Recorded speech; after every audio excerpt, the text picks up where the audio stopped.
All right, welcome back. In case you're just joining us, it's the Monday edition of your #1 business program on television.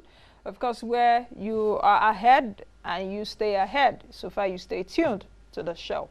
Today's agenda will be focusing on the $200 million content intervention fund that was launched last week for the local players in the oil and gas industry, of course, which is a value chain.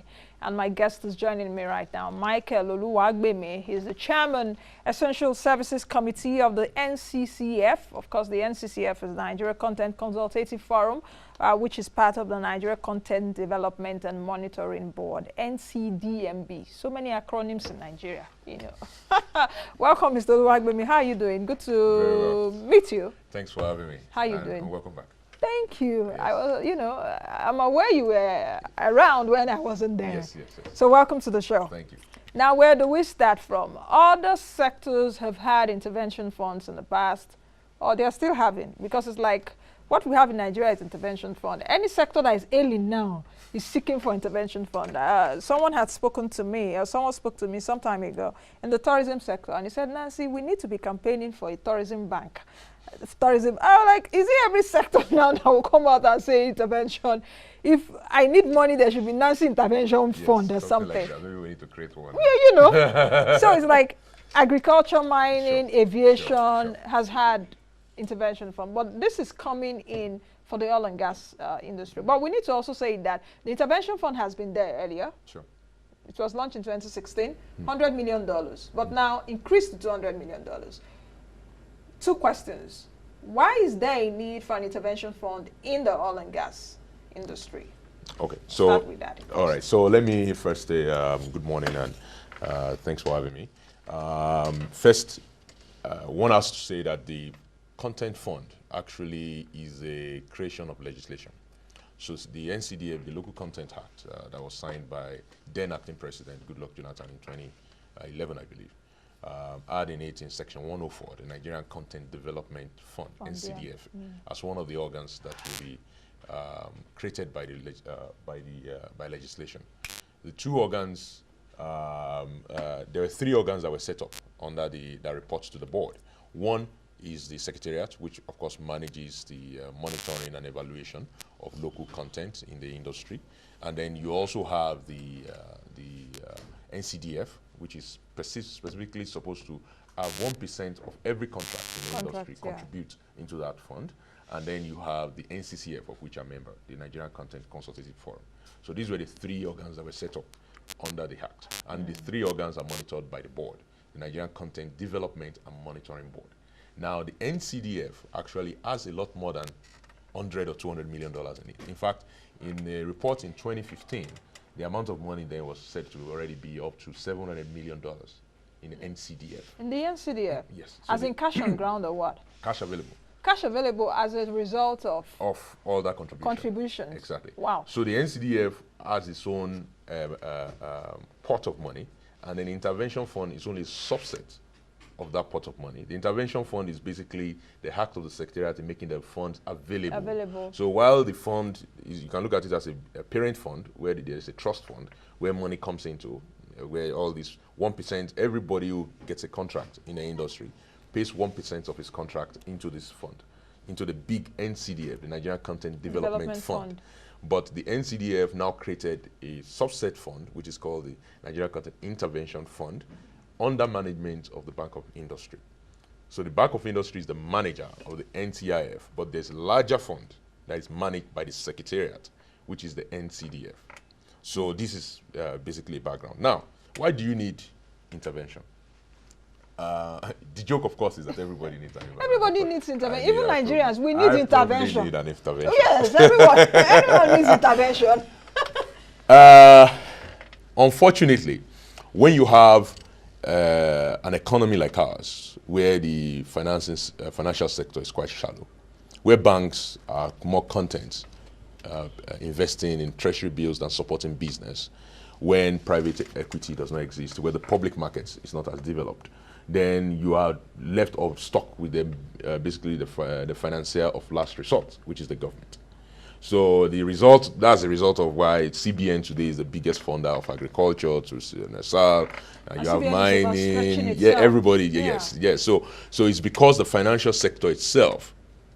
By the way, I think it's more emblematic, not so much of the banks. I also think it's because your insurance sector is not developing. Insurance is a structural problem. It's a structural problem. Insurance generally is the biggest, should be the biggest than banks all over the world. But in Nigeria, is the reverse. So as a result, we really don't have a deep. Where you see banks even setting up insurance. Of course, it's totally out of work. So it creates room, of course, now for only governments that have the big pockets or legislation in this instance to set up this kind of funds. And that's the reason why for sectors where you think that you have significant opportunity to create jobs, like the oil and gas industry. Oil and gas industry is 90% of Nigeria's government revenue, 20% of our GDP, but only 1% of our employment. There's a big disconnect. Let's even talk about the disconnect between the GDP and the revenue. Yes, you can blame maybe the government is not diversifying its revenue enough, but when it now comes to GDP and employment, that's a very big gap. You're only employing 1% of the population, but you are 20% of the GDP, of the economic activity. So that means the oil and gas industry is not very domiciled in Nigeria. You have a lot of portfolio investors, you have a lot of foreign companies playing and employing expatriates when Nigerians are all over the world, including Nigeria, looking for work. You also have contracts and... but of course, that industry is very, I don't want to say very opaque, and of course, that opaqueness is abating now. It's sure, and the but expertise. Sure. Well, but it is a value chain, because I do know even in the oil and gas industry, you will need plumbers under the water. You will need, it's a value chain. Expertise. Nigeria has been producing oil since 1958. So it's almost how many years now? No. So I don't. But for the IOC is still in charge of this? Yes, so it's the nature of the structure of the industry. Where you have, even though it's coming down, and the local content fund, all credit to those people who thought it up and give us the legislation, as make it a lot better.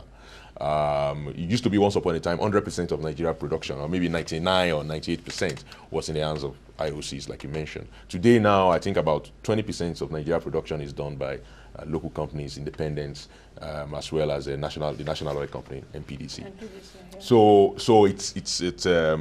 there are a lot more local participation. It took time, but eventually, since the local content bill, as well as other interventions, including the marginal oil rounds, where leases, oil mining leases, were made available to Nigerian companies, and the divestment of assets by the likes of Shell, Chevron, and the IOCs, you've now had more assets in the hand of Nigerians. And once Nigerians own the assets, it in fact makes it sometimes a no-brainer that they will, of course, find their network. Most of them had worked in the oil and gas industry before, in the 80s and 90s in Shell and the rest of them, and they tap that network to give opportunities to Nigerian companies to actually service. It's like you said, it's a long value chain. Yes. The oil chain is one of the longest in the world. You can everything from, of course, the cleaner to the consultant to the producer to the guy doing the walkover on the rigs.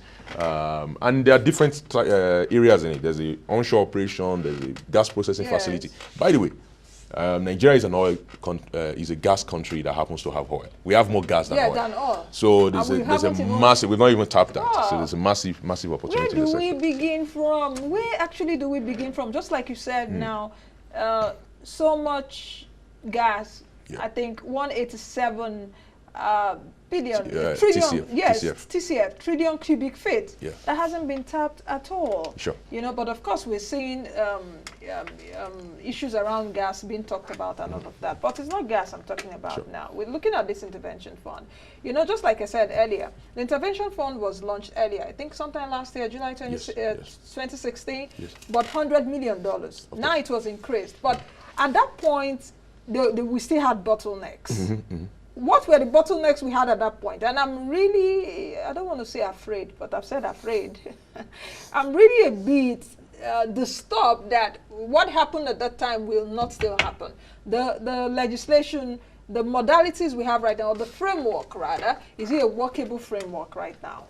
Well, we've not seen the framework, to be honest. We've not seen the framework. So all credit to the new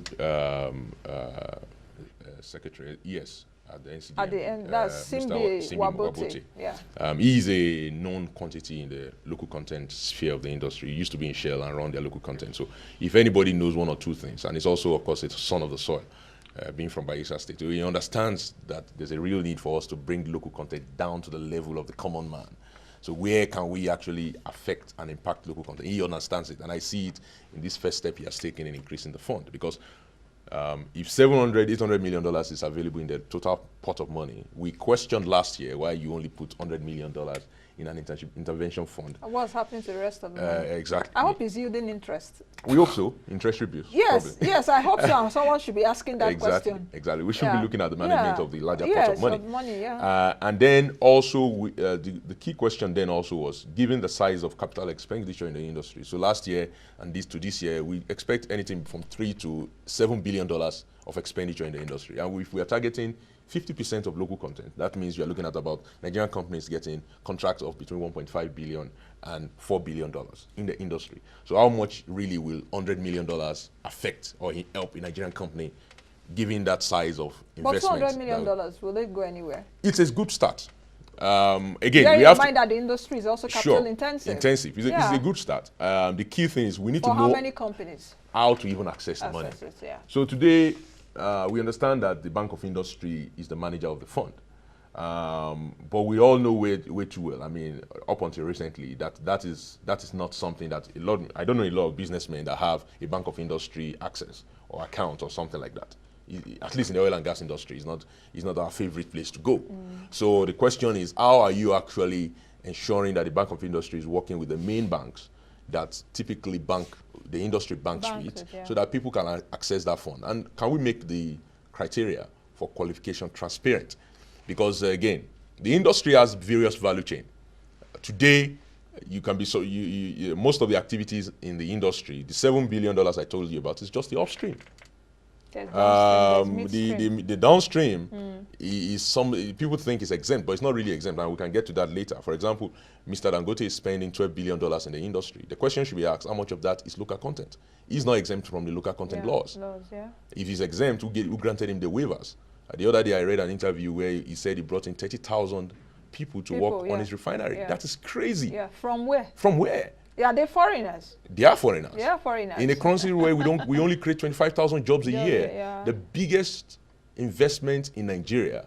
So what actually is the criteria for Dangote even bringing in that? We don't know. Or perhaps because he's close to those in the corridors of power. Yeah, so probably. A lot of things should be waived. Of course.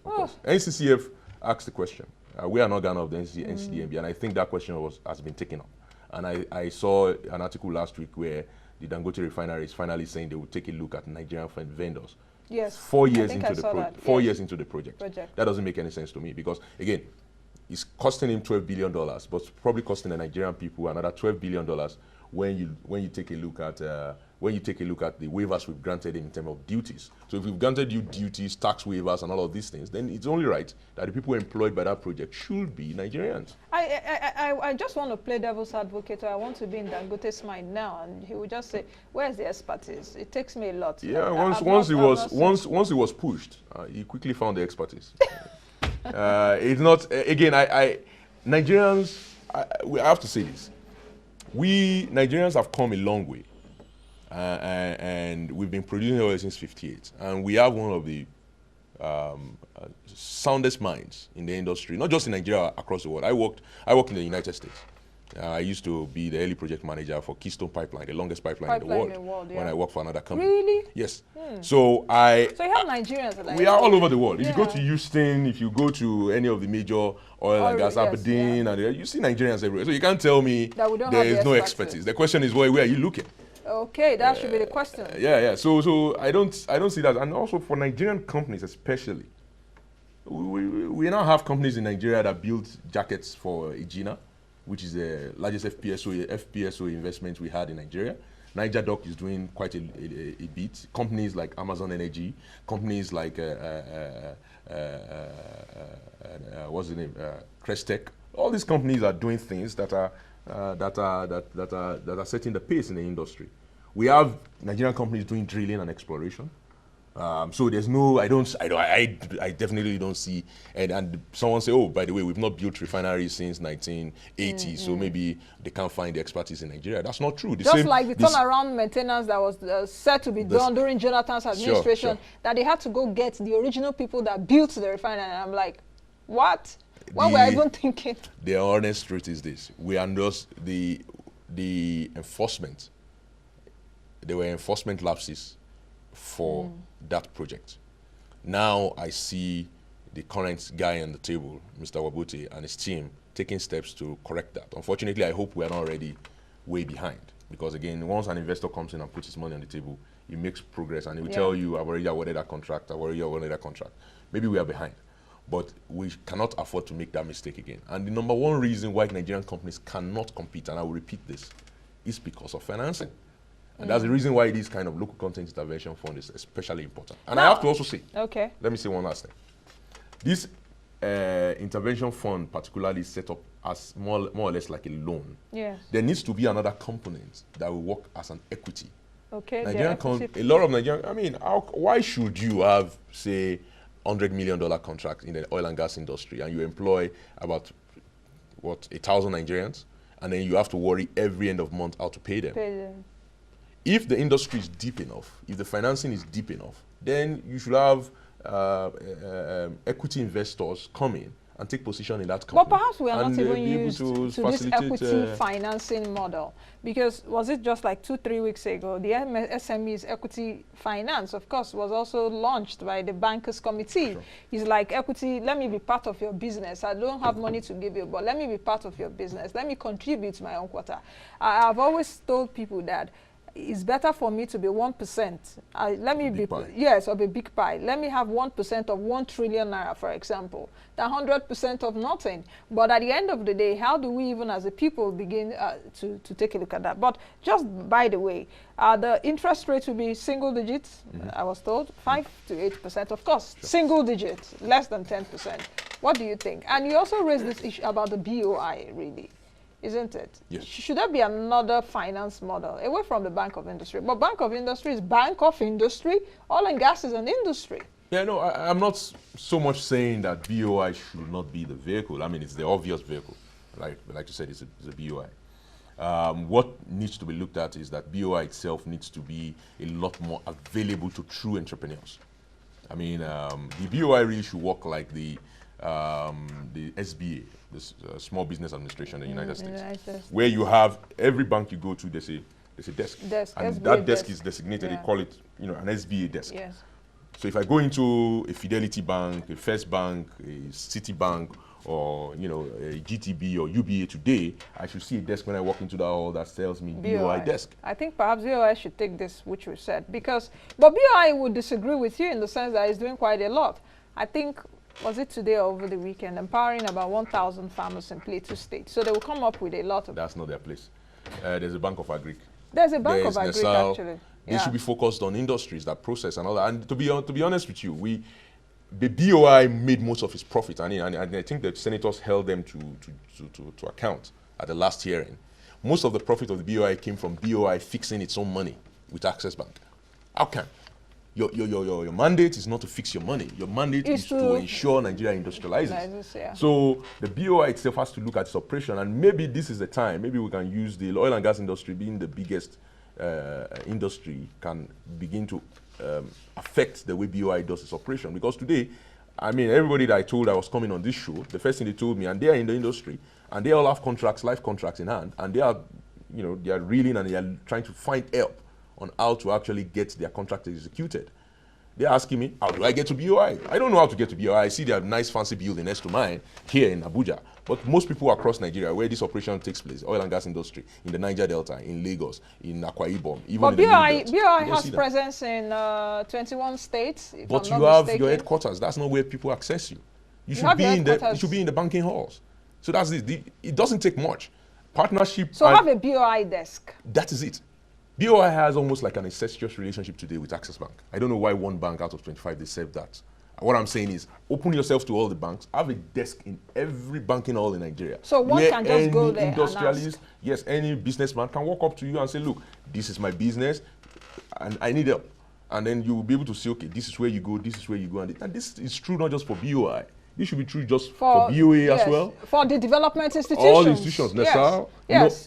Every single one of them should be mandated by the CBN to go into the banking halls. I think I'm with you on this because even the Development Bank of Institution that was just established now, I think in March, there's been the need. Why another development institution when we have all other development institutions, the BOA, the BOI, a lot of them? Why do but we have the DBN, so they should be doing this, isn't it? Yeah, well, the DBN, I think the DBN's mandate is to support these other ones. Yes, right. So SMEs. So maybe DBN will be the one to have a desk in BOA, and then BOA will have a desk in their bank. Again, whatever it is, there needs to be some kind of coordination of all these development institutions so that the real businessmen that need help can get it. Today, we learned that the NCIF is being managed by BOI. That's about it. Where are the criteria? It's as simple as launching a website and putting it in there and say, if you need a fund, blah, blah, blah, apply, and you're going to get a response in 3 weeks, in 4 weeks, and then we can start tracking. And then we take out the opaqueness, the backroom deals, and eventually we learn in 2 to 4, 5 years that we've gone nowhere. So there's a need for us to start bringing these things and asking questions and putting KPIs that are very clear. I hope that given the quality of the man that we have on seat to the NCDMB, that we're going to get there. But we need to tell him very loud and clear, and we are at the NCCF, which is the third organ. Again, I have to repeat that the NCCF is a creation of legislation. As one of the chairmen, as the chairman of Essentials Committee in NCCF, it's my obligation to tell Mr. Wabuti in the secretariat and the board, led by the minister, Ibe Kachuku, that this is what the industry expects. Now, how do you think that Ibe Kachuku has been attending to issues of oil and gas since he came in? Because I think over the weekend, I saw that he got an award as the Minister of the Year or something. How do you think he's been navigating the issues of oil and gas? So to speak, the reforms, the 7 big wins and all of that, I hope to speak to him sometime. But how do you think he's been navigating all of this? I think he's done quite well. I mean, to be honest, when he came into NNPC as GMD first, we know where NNPC was. And when he left, we know where he still stood. Are you saying the NNPC is not living up to expectation now? No, I mean, I'm just saying that he left it in a better state. So I'm talking about his tenure. In terms of what? Accountability or transparency? Yeah, transparency, accountability, being able to put things out there. I mean, we knew where, I mean, we don't want to go into the past. The pre-2015 NNPC under Dizani and the rest of them, the rackets they were running there. I mean, looted the country. So we think he left the corporation in a better place, I think. And then, of course, what he's been doing as minister is to focus on policy. So things like NCDMB, we've seen things like marginal field that is coming up. We hope, and of course, the move to try to invest more in the refineries and gas. And 7 big wins. Those are laudable initiatives, but we need to now start seeing results. It's different when you are doing planning. So policy planning is what is done in the last 1 year. Now we need to start getting policy results. Again, this administration has, in my opinion, technically, less than 12 months left. Because once it's May next year, everybody starts campaigning. They're already campaigning already. I guess. So it's important that the minister focus on results in the next. So we need to see results. Because that's even the results that APC, for example, APC will take. Of course. So we need to see results from DPR. That means we need to see the marginal oil field rounds.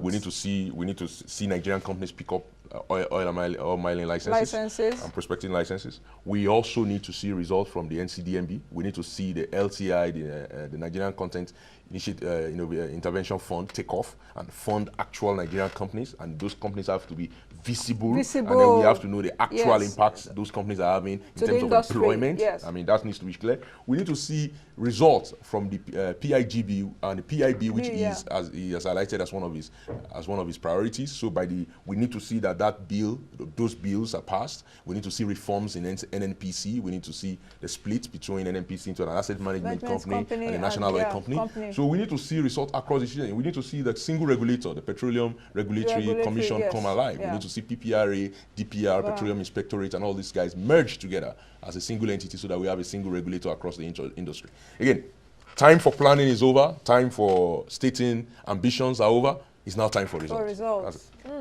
Okay, let me just give you, any need to give you 1 minute anymore to give your final thought, because I think that's what you just said. I think final thought is that I've been on this program a couple of times speaking about the oil and gas industry, and a lot of people wonder how that affects their lives. I think if you understand modernity and the 21st century, you know that energy drives everything. What about the clamor for renewables, the clamor for electric cars? Our It's oil, all like I energy. say, It's all energy. like I say, our oil will now become. Well, like no, my not- guest not- said, ice water tutu radar. Not really. I mean, You know. you need to pay attention because Yeah. even when you have renewable, that is just one part in the energy Energy mix. yeah, So yeah. you need to have a balanced energy mix. So the oil and gas industry today in Nigeria is 90% of our government's revenue. So we have to pay attention to the way it is managed and the way the industry is managed. And of course, now that we still have it and we have perhaps less than 10 years, to me, from my own analysis, less than 10 years to do what we need to do, Sure. we also need to make judicious use Use of it. of the monies that we'll get. And we should also attend to gas issues. Gas is important. Very Gas is important. king. Gas is king. Yes. Many thanks Thank for you. coming. Thanks a lot. All right, I've been speaking with Michael Oluwagbemi, the Chairman, Essential Services Committee, the NCCF. Of course, the NCCF is the Nigeria Content Consultative Forum, which is a part of the Nigeria Content Development and Monitoring Board, the NCDMB. Of course, in the last 30 minutes or so, we've been looking at the Nigerian Content Intervention Fund, $200 million. Need I say more? No, I think Mr. Oluwagbemi has said all of them. But I think what we've taken out of this interview, BOI and Co should have desks at the banks, which is very true. Anyway, we'll leave it at that. Many thanks for joining us today. Hope that you will have a productive and profitable week. Of course, join us again tomorrow on this channel. God willing, I will be here with my team. Be the best you can be and be the change that you want to see. I am Nancy Naji. Bye now.